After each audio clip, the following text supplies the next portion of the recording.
Greetings. My name is Don Cowan. I'm the Director of the Centre for Microbial Ecology and Genomics at the University of Pretoria. And I'd like to introduce you to the Namib Desert. This is one of the most unique deserts in the world for a very good reason. Firstly, it's a desert of two halves. The northern desert is a gravel desert. The southern desert is so-called the sand sea. It's sand dunes. And what makes it unique is that it has a very unusual water regime. The only other place where a similar regime is found is in fact in the Atacama.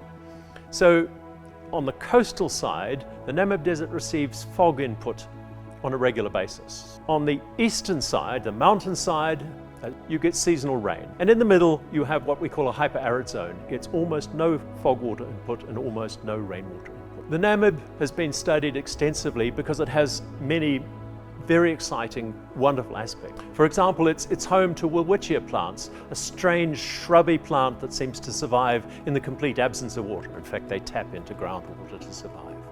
It's home of the enigmatic fairy circles. And when we started work in the Namib Desert, about 12 years ago now, there was almost no microbiological research done at all on the soil or any other habitat in the Namib. So we arrived there with an open slate. We were able to work from a very well-established research station. The Hobabeb Research Station, which sits right on the Kaseb River, about 100 kilometers from the coast, is ideally placed to support research scientists. In fact, research scientists from all over the world spend a lot of time there studying different aspects of the desert. So we've looked at the way in which that water gradient, from fog supply on the west through to rainwater supply on the east and almost nothing in between, influences the microbial diversity. And that's been an interesting fundamental study. We've looked at the way in which rain triggers processes, and that of course is very important. Water is everything in a desert environment. So we've looked at functional aspects of dry soils, no water supplied, very low water content, using a method called metatranscriptomics, which means we're looking at gene expression. We can tell what's functional and what's not functional. And that has given us some very interesting and rather novel information. There are certain organisms which, even under the driest conditions in soils, have some level of activity.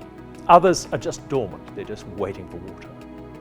So that's been a particularly interesting experiment, and then that coupled with another experiment where we artificially rained on a piece of soil. In other words, we added water and we looked at the way in which organisms switch on their metabolism.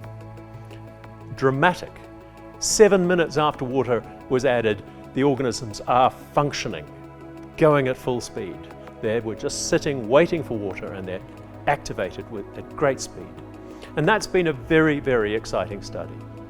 We've also looked at a particular niche habitat extensively in many different ways. The desert is covered with little quartz rocks, often quite small, a few centimeters in diameter, and these are very unique habitats. These are called hyperliths, but that's another story. The 12 years of work that we've done in the Namib Desert has merely scratched the surface of what can be discovered about the microbiome of that very unique system. The way in which it varies in space, the way in which it varies in time, the way in which it will respond to changing climate. Climate change occurs in the Namib like everywhere else. It's going to get hotter and probably drier. And that will of course affect the soil and the soil microbiomics. So we haven't finished yet. There's a lot more work to be done.